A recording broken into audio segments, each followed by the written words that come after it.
Déjà la moitié de l'émission. De fait, on y va maintenant avec la 7e candidate, Alexandra Tremblay-Martel. Bonjour, je me nomme Alexandra Tremblay-Martel, j'ai 19 ans et mon projet s'intitule « Le bioplastique, la recette d'un futur écologique ». Donc plus tard, j'aimerais devenir physiothérapeute et les sciences de la nature m'ont permis d'acquérir des connaissances sur le corps humain, mais également d'acquérir l'amour pour les sciences.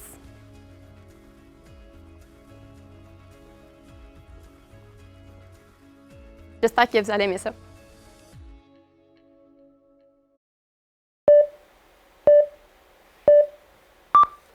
L'Amérique, l'Afrique, l'Europe, l'Asie, l'Océanie et l'Antarctique.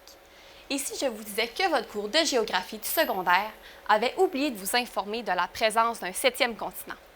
Un continent se situant dans le nord de l'océan Pacifique, faisant approximativement le tiers de la taille des États-Unis, mais qui est presque invisible depuis les satellites. En effet, je parle ici d'une soupe de millions de kilomètres carrés de fragments de plastique provenant d'objets de notre quotidien, tels que des bouteilles d'eau et des emballages alimentaires. Des plastiques faits à base de pétrole qui prendront plusieurs centaines d'années à se décomposer totalement. Durant ce temps, des animaux ingéreront ces microplastiques, les prenant pour de la nourriture. Et si ces mêmes animaux se retrouvent alors dans nos assiettes, nous en mangerons également.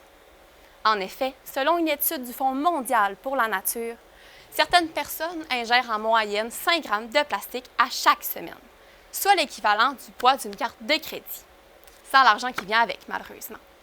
Cependant, il existe des solutions pour du moins contrer l'augmentation de ce continent. Notre objectif était de fabriquer un bioplastique biodégradable à base de plantes qui permettrait de remplacer les pellicules plastiques alimentaires traditionnelles, aussi connues sous le nom de saran wrap. Une technologie avantageuse pour l'environnement, car elle demande moins d'énergie et produit moins de gaz dans l'air que lors de la fabrication de plastique à base de fossiles. Sans parler que les bioplastiques prennent en moyenne quelques mois, voire seulement quelques semaines pour se transformer en compost. Donc, à l'aide d'ingrédients que chacun d'entre vous pouvez retrouver dans votre garde-manger, nous avons fabriqué ces bioplastiques. Nous avons utilisé de la fécule de maïs, que l'on peut représenter ici comme des petits grains. Nous avons rajouté de l'eau, du vinaigre et mis le tout à la cuisson, afin que ces grains éclatent et qu'ils deviennent de longues chaînes telles que des spaghettis. Ces chaînes se sont alors entremêlées les unes aux autres et ont formé le squelette de notre plastique. Puis, comme toute bonne recette, nous y avons rajouté des épices, ou plutôt des substances afin d'améliorer le tout, comme de la glycérine. Nous avons pu alors tester les impacts de l'eau, de la chaleur et de l'étirement sur chacune de nos recettes de plastique. L'une d'entre elles a su sortir du lot, présentant des propriétés semblables au saran wrap. Et si chacun d'entre vous ici présent détenez les ingrédients d'un futur meilleur pour votre planète dans votre propre cuisine? Merci.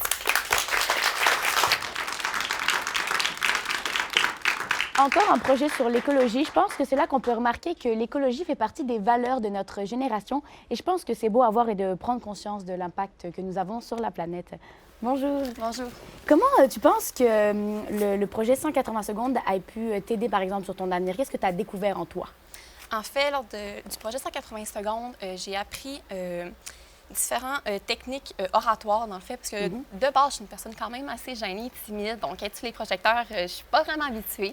Donc, ça m'a permis un peu d'évaluer ce côté-là, parce que justement, en physiothérapie, je vais devoir avoir du contact humain principalement, donc ça m'a aidé de ce côté-là. Est-ce que tu as aimé ça, justement, de découvrir ça? Est-ce que tu as aimé, finalement, être un petit peu sous le feu des projecteurs quand même? Bien, absolument, ça m'a sorti de ma zone de confort, puis je me suis rendu compte que finalement, c'est moins pire que ça dans l'air, clairement. Puis pourquoi, toi, tu as décidé de faire sciences de la nature au cégep de Jonquière? En fait, en secondaire 5, j'étais pas trop certaine d'où est-ce que je voulais m'en aller, mais j'ai toujours aimé les sciences. Ça m'a vraiment attirée. Je savais que la santé, ça aurait peut-être pu être une possibilité. Donc, sciences de la nature, c'était vraiment un programme pour moi. Et puis, quel prof tu apporterais dans ton avenir, dans ton bagage pour la vie? Je ferais la place pour 2 professeurs, Mme Isabelle Bouchard et M. Guy Louis. 2 professeurs qui m'ont vraiment marquée parce qu'ils savent apporter vraiment leur matière avec humour, capter l'attention des élèves, puis sont toujours présents également pour eux. Ça fait parfait. Bien, écoute, on te souhaite du bon succès dans tes études et puis bonne continuation. Parfait, merci.